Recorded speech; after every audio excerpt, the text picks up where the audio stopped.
day, everyone. By the way, we are the Group 7 and we are going to discuss about chordates, general characteristic of chordates, protochordates, ancestry of earliest vertebrates. As we all know, chordates is a phylum Chordata of animals that having at least some stage of notochord, dorsal central nervous system, gill slit, postenal tail, and including the vertebrate, lancelet, and tunicate.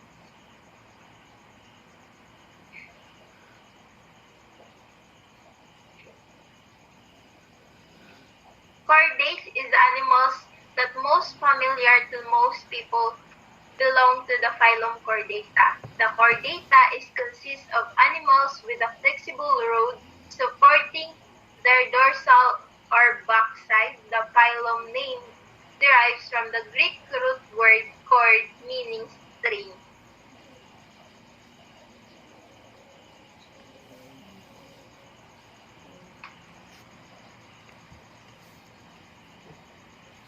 They have a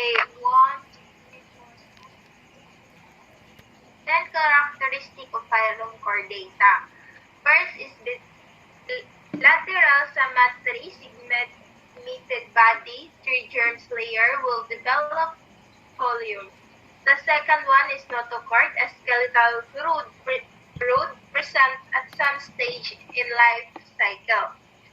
The third one, single dorsal tuberal nerve cord, which is anterior end of the cord, usually enlarged to the brain. Pharyngeal pouches, which present at some stage in the life cycle. In aquatic chordates develop of pharyngeal slit.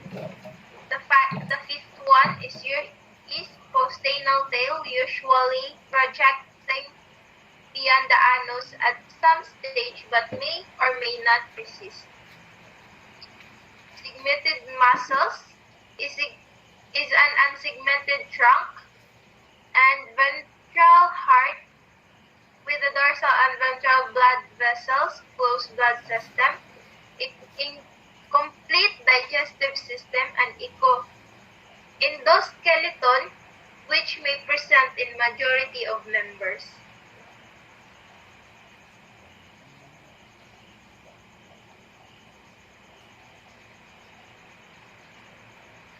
The traditional of cadastic classification of chordates. They have two classification of chordates, which monophyletic and paraphyletic. Monophyletic is the group that are valid taxonomy entities that is groups that contains all known descendants of a single common ancestor. The paraphyletic is a group that does not contain all the descendants of their most recent common ancestor.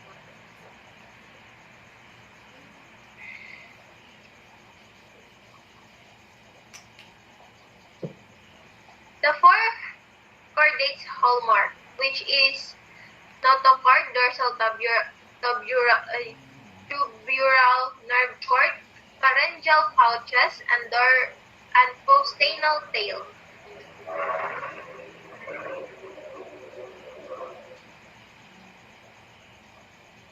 The notochord is a flexible, root-like structure extended the length of the body. First part of the endoskeleton to appear in the embryo is an axis for masculine attachment, which in the most protochordates and Julis vertebrates, the notochord persists throughout the body.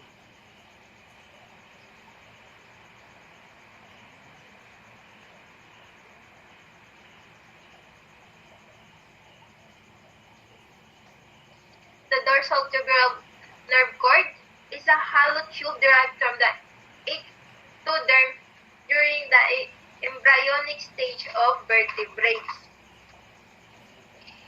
Its most invertebrate phyla, enlarged to the form of brain, made seen in the top of notochord, and made of nerve fiber, and the ultimately develop into central nervous system and the hollow cord.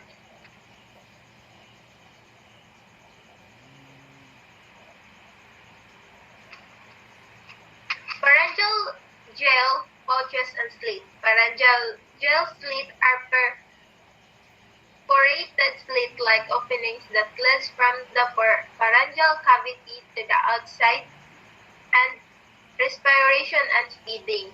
The pharyngeal gel pouches is usual is some of life cycle that aquatic chordates may develop into slit, which is the pharyngeal slit.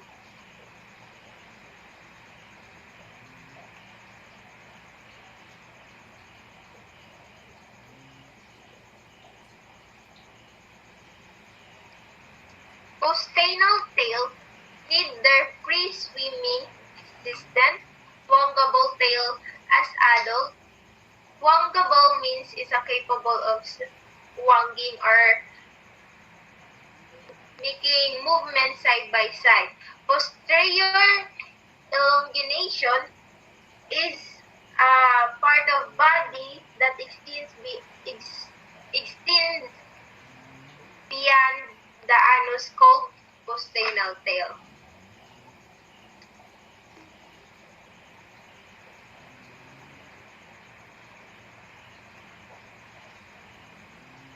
Ancestry and evolution. Mid-19th century, when the theory of organic evolution became the focal point for ferreting out the relationship among groups of living organisms, zoologists have debated the question of chordates of origin. Zoologists is speculate that chordates evolved within the protostome lineage, which is the annelids and arthropods. And then but in the end of that, they discharge about the ideas when they realized that supposed morphological similarities had no developed basis. The Diorotostome branch of the animal kingdom has a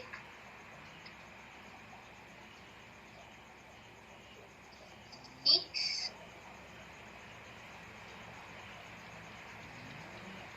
which is phyla, Echinodermata, Hemichordata, Trilopoporate phyla, Chorodanida, Ectoprocta, Brachiopoda. Thus, Diorostomes are almost certainly a natural grouping of interrelated animals that have their common origin in ancient Cambrian seas. As several lines of anatomical development and molecular evidence suggest that somewhat later, at the base of the Cambrian period, some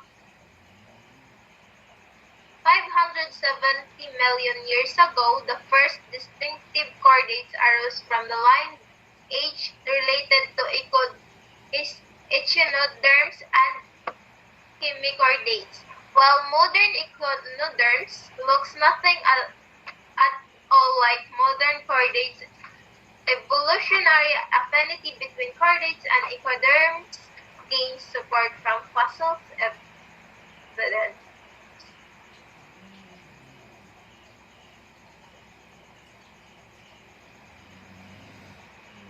They have a three subphylum of Chordata, which have a two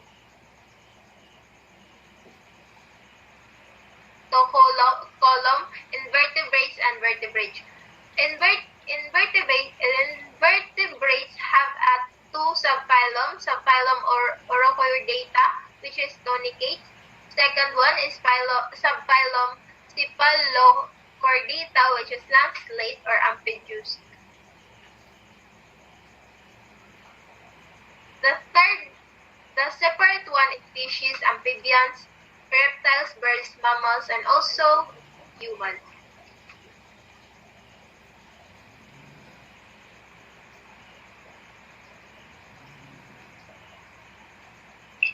Subphylum Euchordata or Tunicata, commonly called tunicates, includes about 300 species, similar natures to sponge but far more complex animals.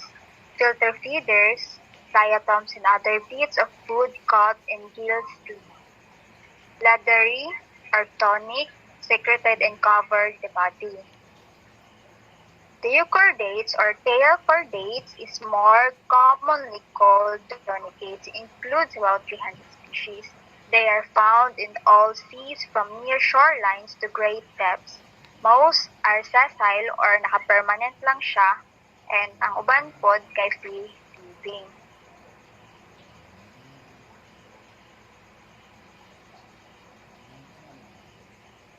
There have three classes of euchordata, and that is class Acidicaea, Larvaceae, and Thaliaceae.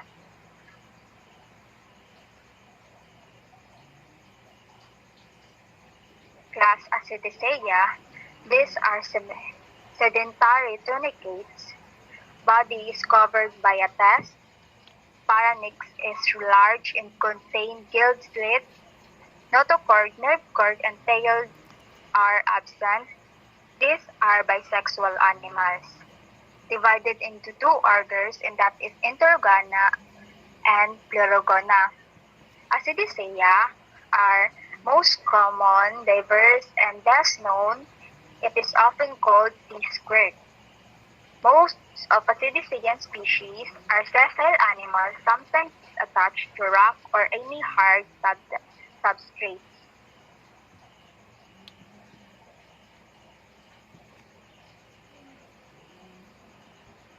So this is the example of order 1, Interrogona.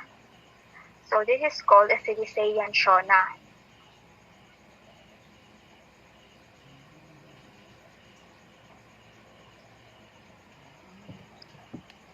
And the order 2, Pleurogona, and this is called Botrylus.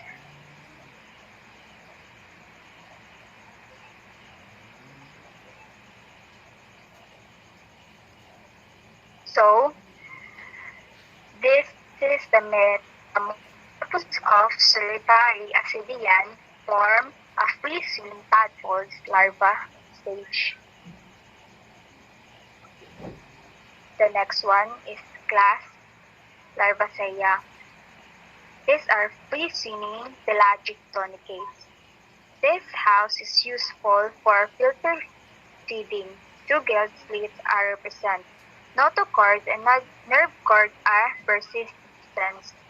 They show throughout their life. Neotic form are included.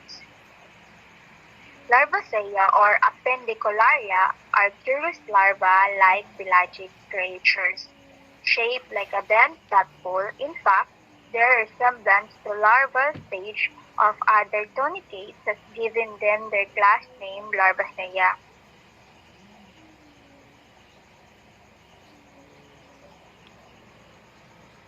So, this is Ochlopodiora. This is the adult Larvacean. So, Larvacean adult left as and it has appeared within its transparent house, which is about the size of a walnut. When the feeding filters become clogged with food, the tunicate abandons its house and builds a new one.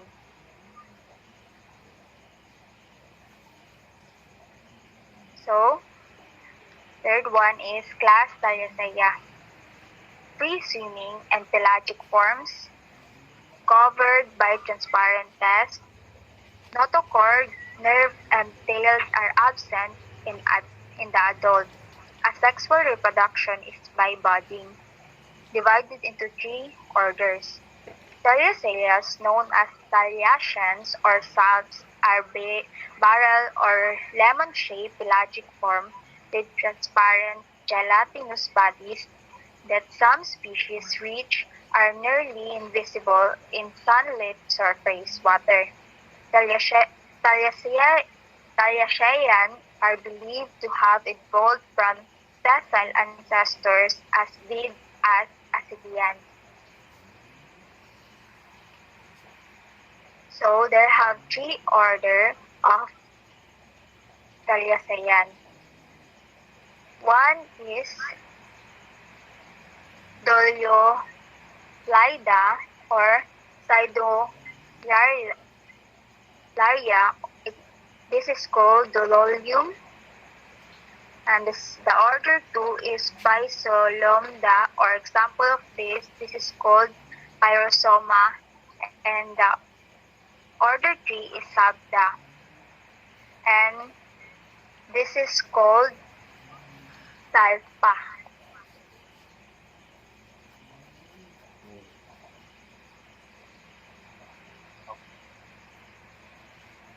So next one.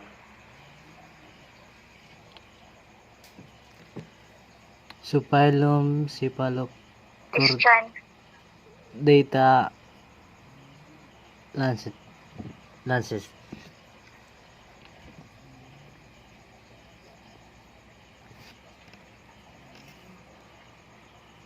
Phylum Cephalochordata data Lancetes.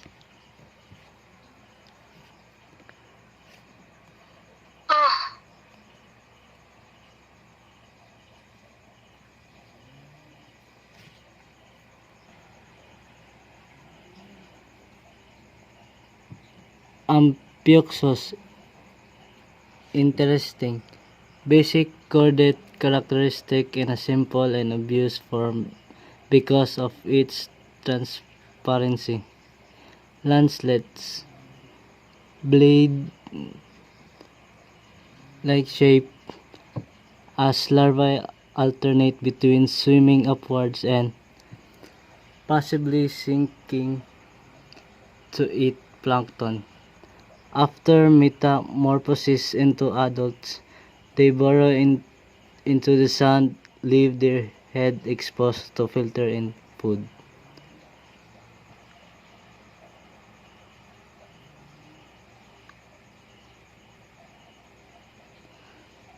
Amphioxus characteristic shared with vertebrates, segmented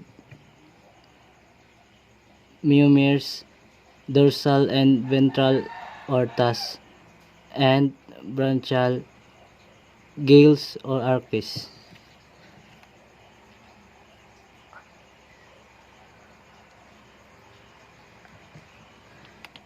Amphioxus characteristic not shared with vertebrates. Tripartite brain with forebrain, midbrain, and hindbrain, protected by a cranium or skull. Chambered heart, closed circulatory system, and muscular gut and pharynx.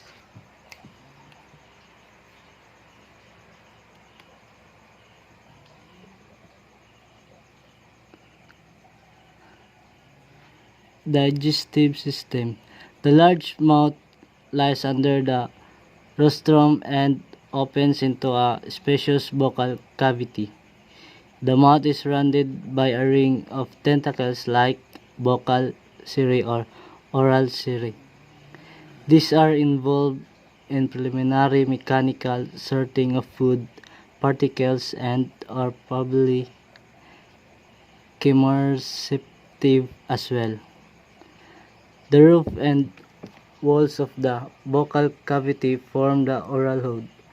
The trunk contains most of the gut, including the large conspicuous pharynx and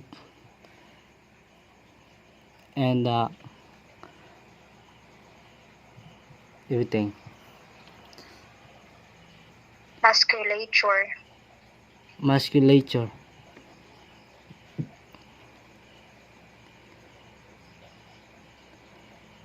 Subphylum vertebrata or craniata is the large and diverse vertebrata monophyletic group. Number Wait of lang kay sa limas of na topic.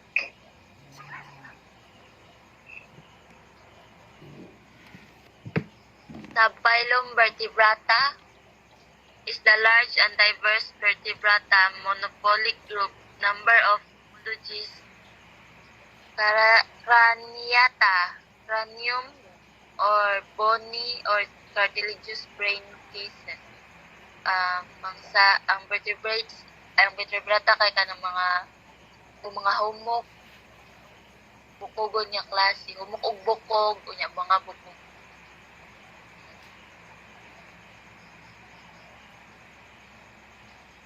Adaptation that have guided vertebrata evolution: living endoskeleton, pharynx and efficient respiration, advanced nervous system, pair limbs.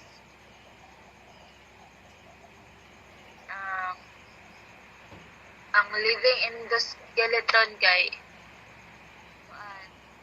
is in the echoderms, is an internal supportive structures and framework for the body, possess an overriding advantage over the dead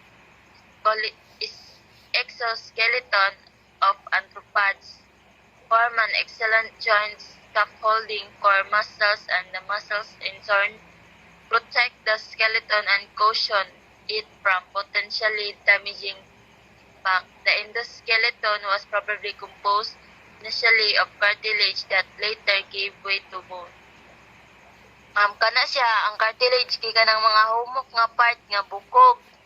This mean ang endoskeleton is siya, nagasupport siya sa mga body framework. Kung makakita mo manok gani, parang humok nga bukog, parang pwede makaon mo na siya ang ang cartilage. Dira nga part ang endoskeleton. Tapos nagasupport na siya mga muscles kay malihok-lihok man na siya para sa dunggan sa tao gani. Nana ang cartilage ng mga bones. Next. Pharynx and efficient respiratory. Present as pharyngeal pouches in all chordate at some stage in their life cycle, evolved for filter feeding as protovertebrate, shifted from filter feeding to a predatory life habit. The pharynx became modified into muscular feeding apparatus through which water could be pumped by expanding and contracting the pharyngeal cavity. All of these changes supported an increased metabolic rate that would have accompanied switch to an active life of selective predation. Pharynx kay mao na sila ang katong mga isda, mao na ilang depende lang po sa mga animals or katong mga vertebrates nga maka-evolve ana kay selected lang man siya. So dili tanan na ay ingana maka-evolve into ang filter feeding, ang time evolve siya into a predator. Dili tanan, ang uban magstay lang siya sa filter feeding. Uban mag-predator para makasupport sila sa ilang metabolic rate.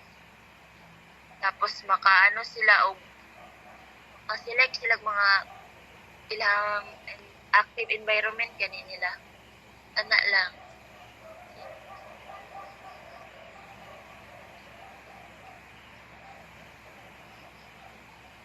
advanced nervous system. No single system in the body is more strongly associated with functional and structural advancement than is nervous system.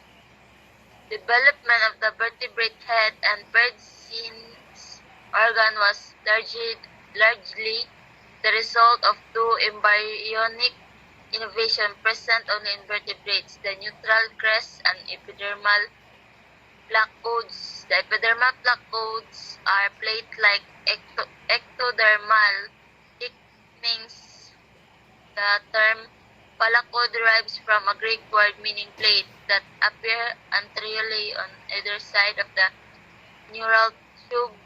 This gives rise to the nose, eyes, ears, taste receptor, and taas. Dili na siya mataas. Dito.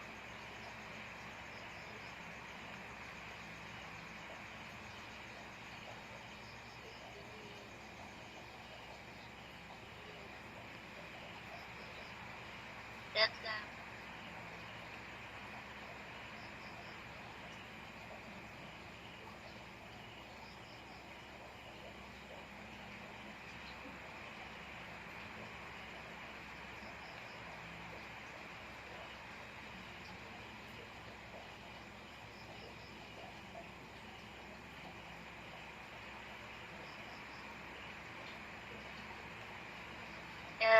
All of these chains supported an increased metabolic rate that would have accompanied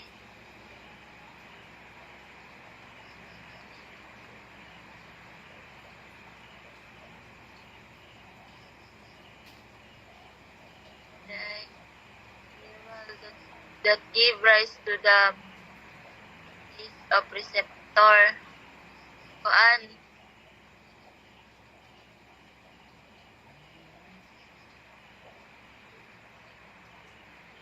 ingana siya.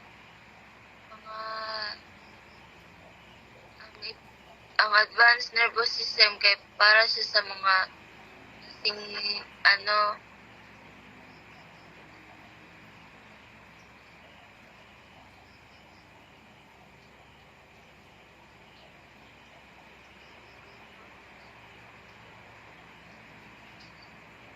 ang advanced nervous system ka na pwede ka maka-evolve gani or para sa maka-learn og mga bag-ong butang, di ba?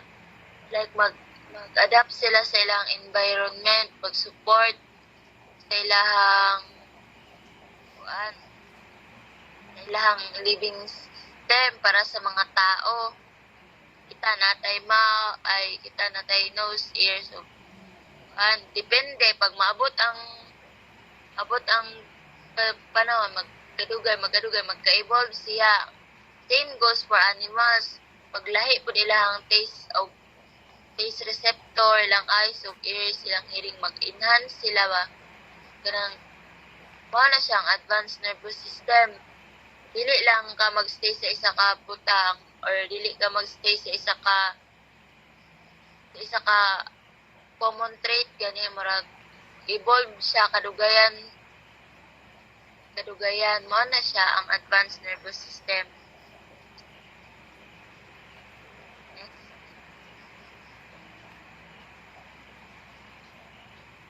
Characteristic of subphylum Vertebrata. All vertebrates have endoskeleton framework.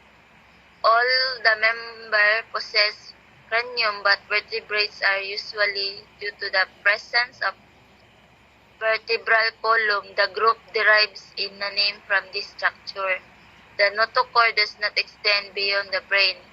The distinct cranium or brain cage house the brain is a major innovation of the vertebrates. The cranium bears also sensory capsule. Vertebrates kay the possess ay sila og endoskeleton kay kana man sila mga humukon kay nga klase nga mga isda,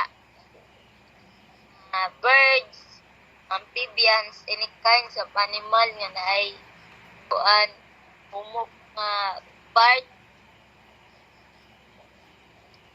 Tapos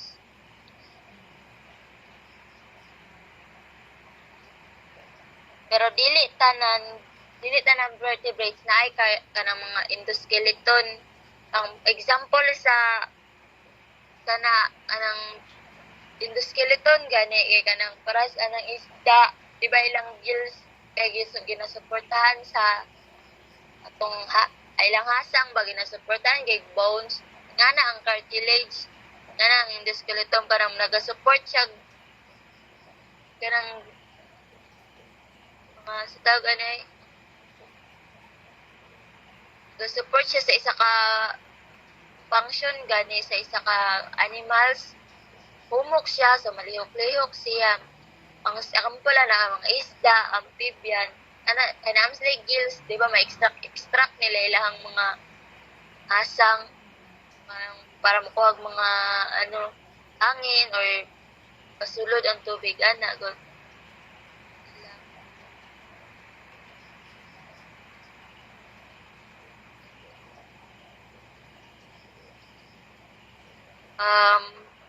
Ang kuan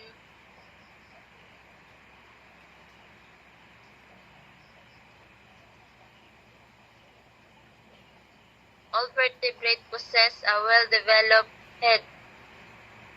The capitalization is well marked. 10 to 12 pairs of cranial nerves, dorsal and ventral roots are usually united, but in lampreys, the dorsal and ventral roots remain separate. Major part of nervous system develops from neural crest cells. The embryonic cells are found only in vertebrates.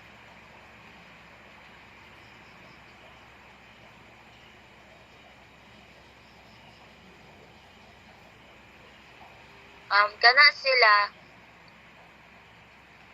the heart is chambered, although the heart is different classes exhibit diversity, but the structure is basically similar in the different groups.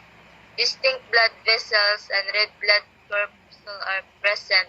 Hepatoctic portal system is present in all vertebrates.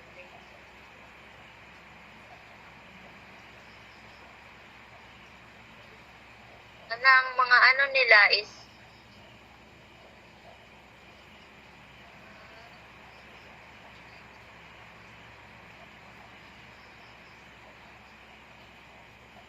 distinct blood vessel in red blood corpuscle. Na sila dili tanan animals pwede mahimong vertebrates kanina alay distinct part sa animal kingdom. Example para ang example na mga mga isda o amphibians, mga arthropods nang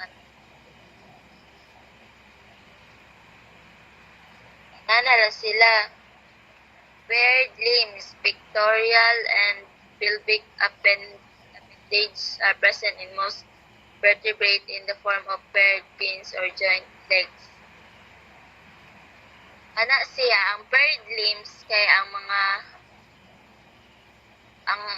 kay nasla appendage growing out of the gill kanang nagi silang hasang tapos gagmay lang na silang mga bukog na nagasuporta sa gills gani nila. Ang appendage example na katong sonic hedgehog kay sila nag-evolve sila kasi ang paired fins and limb is about the genetic mechanism that animals can use. Pectoral o ang pelvic appendage is present sa tanang vertebrates. Ang siya para na siya kanang na-develop na siya para sa mga tiil gani para makalihok. Joint of limbs kay suitable siya para sa mga kinabuhi sa land gani. kay makalihok yun sila mayo di unlike sa dagat ana para sa mga isda. Mostly ang kana nga bird limbs kay mas suitable siya, mas okay siya para sa mga animals sa land kaysa sa nasa dagat kay mas magamit nila maayo ang kana nga kana nga ilang joints ug limbs mo na ang bird limbs para sa mga tao kana ang example. Next slide.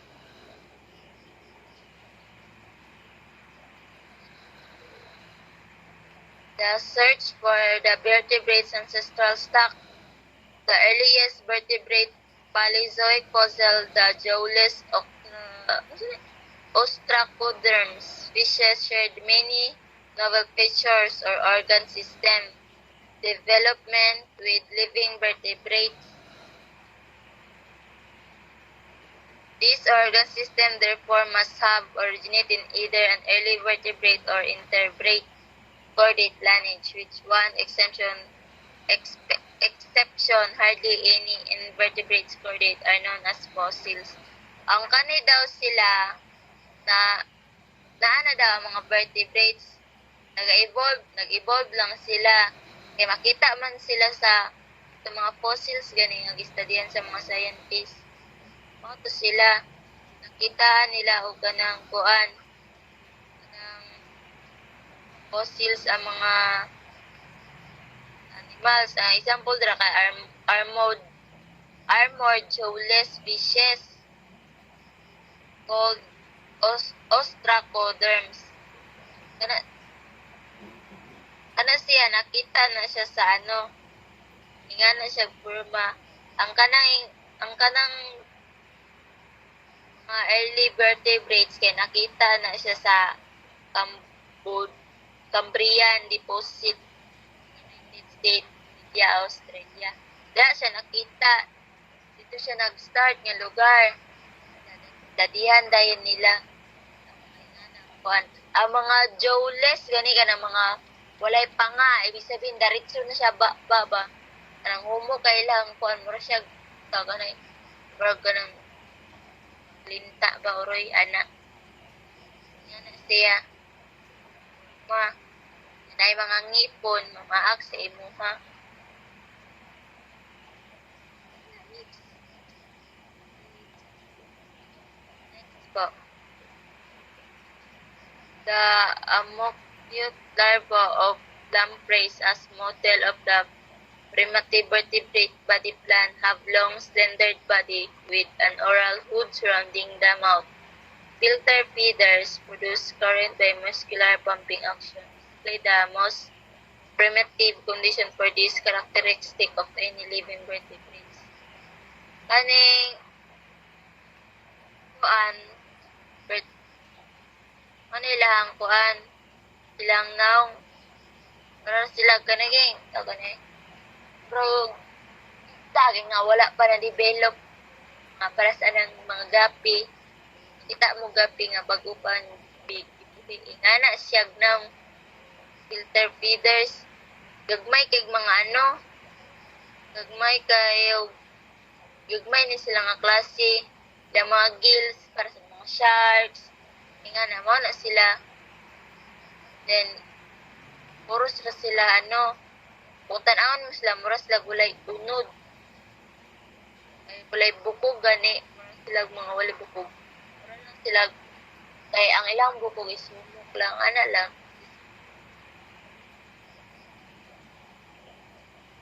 kani siya mao na siya ang example sa kanang characteristic sa vertebrates para mahimo kang vertebrates kang vertebrates kay daghan siya klase dili lang man siya sa land o sa isda nandun siya sa air then as long as nakay skeleton mag-support sa imong backbone ay sa imong backbone man sa imong ulo sa imong support ay sa gani tok lang. Next slide. The earliest vertebrate jawless Ostracoderms belong to the Agnatha division. Lack of paired fins. It flourished 150 million years ago until became extinct near the end of Devonian period. Ang mga ingana kay wala na sila na extinct sila kay dili man sila mag-evolve. Ibig sabihin wala sila kanang humok lang sila permintiba ang tendency kay siyempre humok lang ilang mga bukog ma-prone sila into kanang kaunon sila mawala sila ka-evolve dili nila ma-protect ilang sarili na wala sila fins kanang para makasupport kini sila ang langas tapos para makatabon ba at the same time langas unlike sa mga bag-oron nga mga para sa mga amphibia, para sa mga baki, na matabunan nilang baga ang mga isda, ilang gills dahil matabunan ka na para makakuha hangin, mga ilang himo. Yes, Des. Okay, kaning sa earliest vertebrates or jawless ostracoderms, dagdag lang ko ha. Kay kani siya kay kanang dati pa gani nga mga karaan pa nga isda ba na wala pa siya jaw, walay so maglisod sila kaon kay magsigira man sila higop og pagkaon nila kay para sila makakaon. So after years kay diri ka nang magkanang threatening din nga mag-evolve. Dira na sila mag-evolve nya kani ang sunod para maka-adjust sila sa climate ug para sa ilang lawas kani nga mabuhi sila ay layo pa sila pa ka years ana. Ato siya kanina pag katong una kay wala sila jaw, wala pa sila di sila kakaon, dili nakapausap diretso ra magsulod ang pagkaon sila ha. Kanina pag mga dugay na kay mag-evolve na ang mga vertebrates na sila kanang mga jaw, makakaon na sila makakita na sila mga pagkaon gani nga pwede nila mausap. Early jaw vertebrates is a collectively called Ganatus jaw mouth. Gills, arcs, and jaws form from upper and lower bars that bend forward and hang in the middle. Both gills, arcs, and jaw are derived from neural crest cells. Nag-adapt na sila sa environment nila, nag-evolve na. Dati wala sila jaw, dili sila kausap, mga matay sila karon kay sila jaw kanang para makausap sila pagkaon, makapili sila feeding kanang mga pagkaon, filter feeding nila para makakaon sila, maka-survive sila. Manang na-evolve evolve ang mga vertebrates na sila mga ibig sabihin pwede na sila mag-usap. Mao na siya naga-support sa kanaging kumuk mo na siya, malihok-lihok ang mga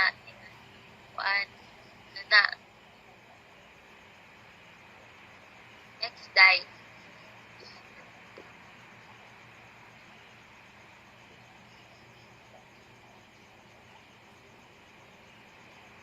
Evolution of modern fishes and tetrapods.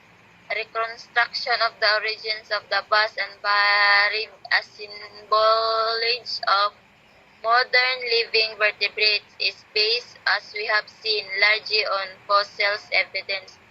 Ang kanisiya basilan sila sa kanagay nakita nila dati sa mga fossils nga ang katong mga dati nga fossils walay jaw, so mga modern fish kay og tetrapods gani kay under reconstruction ibig sabihin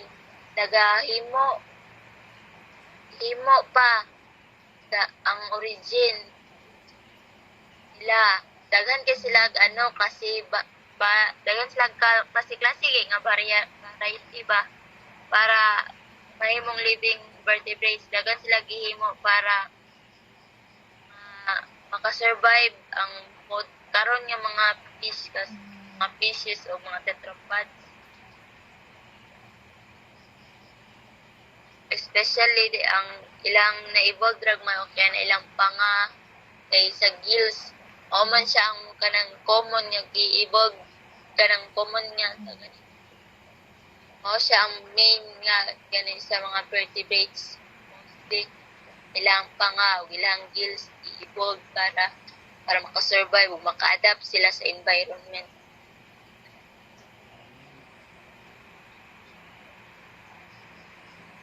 Next die.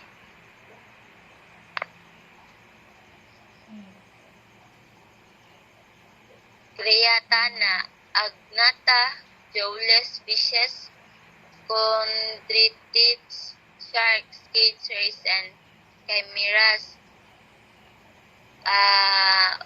Ostis, bony fishes, amphibia, amphibians, reptalia, reptiles, mammalia, mammals, apes, birds.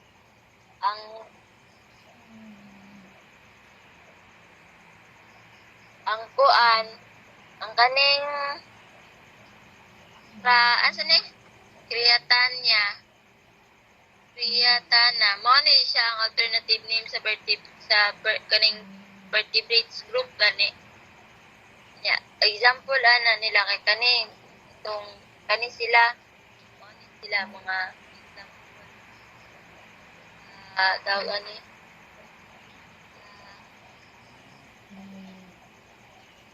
kaning example.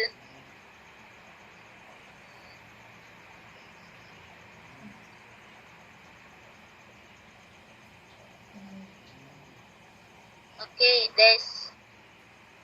Magdagdag lang ko gamit about sa kuan kanang evolution of modern fishes and tetrapods.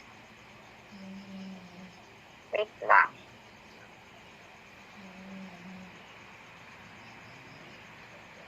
Unfortunately, the fossil evidence for the earliest vertebrate is often incomplete and tell us much less than we would like to know about subsequent trends in evolution. Affinities become much easier to establish as a fossil record improves.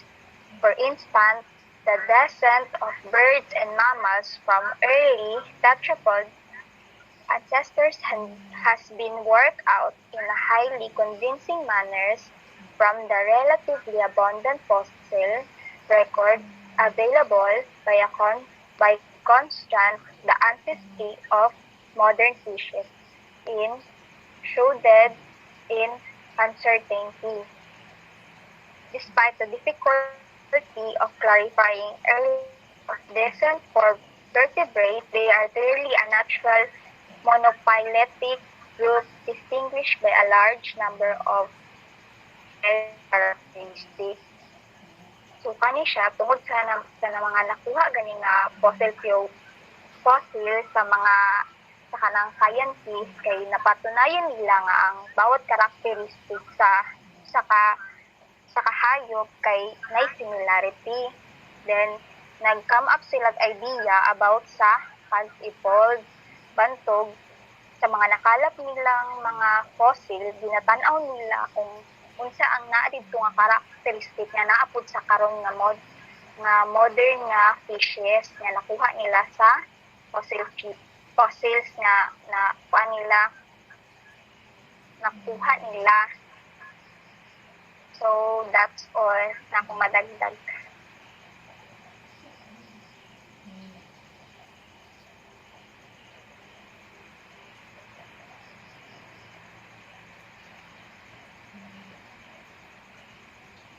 So that's all for our report of Group 7.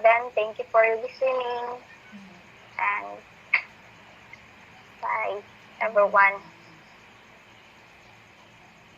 Everyone.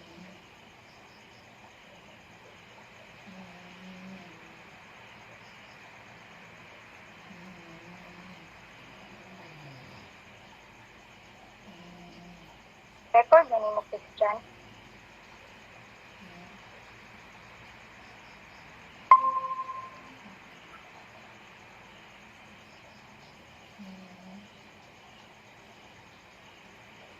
Manang report day. Isya, na-record na niyo pa na. Nag-record, katugon ako.